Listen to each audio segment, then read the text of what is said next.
Zina, don't go tonight.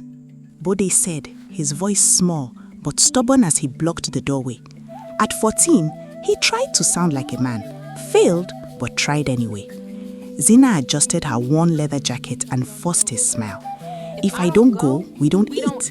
You want your sister Sade to chew on textbooks again? From the corner, little Sade giggled weakly, her stomach betraying her with a soft growl. Their mother coughed on the mattress, a dry, tearing sound that filled the room like thunder in a tin can.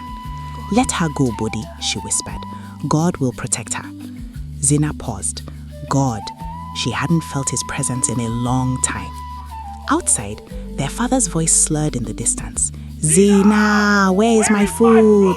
She exhaled sharply. I'll be back before morning, she said, stepping into the night. But the night swallowed her whole. 3 years earlier, Zina had not always danced.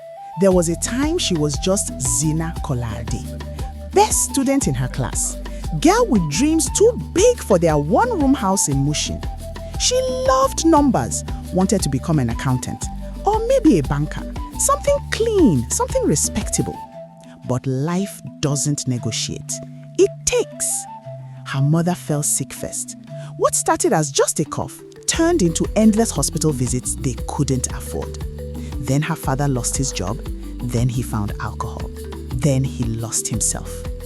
Zina, her mother had said one evening, her hand trembling as she held Zina's, "Take care of them if anything happens to me."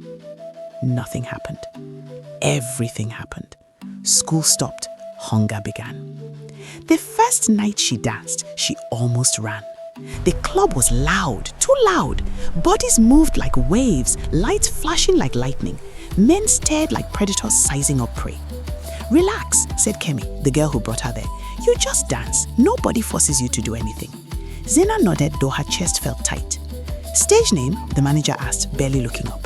Zina hesitated. Then Nova. "Good," he said. "Go make money, Nova." And she did. At first, it was just dancing. Fast money. Enough to buy medicine, enough to feed her siblings. But survival has layers. Customers started asking questions. "Private dancing co?" One man grinned. "No," Zina said firmly. Another offered triple. "No." Then her mother's condition worsened. Then the landlord came knocking. Then Sade fainted from hunger. The next time someone asked, Zina didn't say no immediately. The club was hotter than usual. Music pounded through Zina's bones as she moved, her body telling a story she didn't feel anymore. Men threw money. Women watched with envy or pity, sometimes both.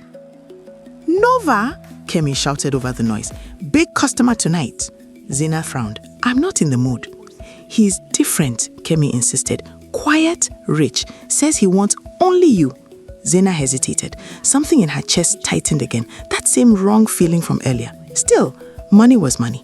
"Fine," she said. The man sat in the VIP section, dressed simply but expensively. No chains, no loud perfume, just stillness. Too still. "You are Nova?" he asked calmly as she approached. "Yes." He smiled faintly. "Sit." Zina stayed standing. "What do you want?" "Company," he said. "Conversation." She almost laughed. "You came for a club for conversation?" "I came for you." Something about the way he said it made her skin crawl. "I don't go home with clients," she said. He chuckled softly. "Everyone has a price. Not me." He leaned closer, his voice dropping. "What if I said I could solve all your problems? Your mother's illness, your siblings' education, your father's habits?" Zina froze. "How do you know about my family?" she whispered. The man smiled wider now. Too wide. "I know many things." She stood up immediately. "I'm not interested." "Think carefully," he said, sliding a card across the table. "Opportunities like this don't come twice." Zina didn't touch it. She walked away, but she didn't forget. That night, she returned home to find her mother unconscious. "Mama," she cried, dropping her bag. Bode rushed in. "She's been like this for hours." Zina's hands shook. "We need a hospital." "With what money?" Bode asked, his voice breaking. Silence. Heavy. Crushing. Zina thought of the man, the card, the promise. The next evening, she went back. The man was waiting. "I knew you'd return," he said. Zina swallowed hard. "What do you want from me?" "Just a small favor," he replied. "Come with me. One night, that's all." "And my family?" "Take taken care of. Zina closed her eyes. One night, just one. For them, she whispered. The house was far from the city, too far. As the car drove deeper into darkness, Zina's fear grew. This doesn't look like any normal arrangement, she said. The man smiled. It isn't. Her heart pounded. Stop the car. No response. Stop the car, she screamed. But it was too late. Inside the house, everything felt wrong. Symbols on the walls, candles flickering unnaturally, the air thick with something heavy, ancient. Zina stepped back. What is this? The man's voice changed, deeper, colder. Power. Realization hit her like lightning. You're a ritualist, she whispered. He smiled. She turned to run. Hands grabbed her. Voices chanted. No, she screamed. Please, I have a family. Exactly, he said calmly. And you chose them. Tears streamed down her face. God will punish you. Maybe, he said, but not tonight. Morning came quietly. Too quietly. Back in Mushin, a black car stopped in front of Zina's house. Bode stepped out cautiously. A man handed him a large envelope. For your family.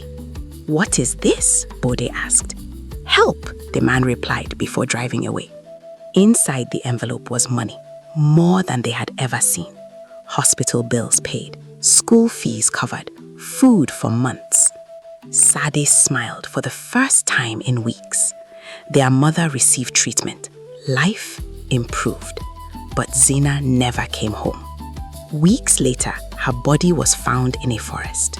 Unrecognizable, forgotten by many, but not by those who loved her. At night, Bode would sit outside, staring at the sky. She gave everything for us, he said one evening. Their mother nodded weakly. Some sacrifices are too costly.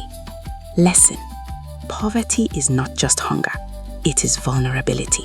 It pushes people into dangerous spaces where choices are no longer between good and bad, but between survival and destruction.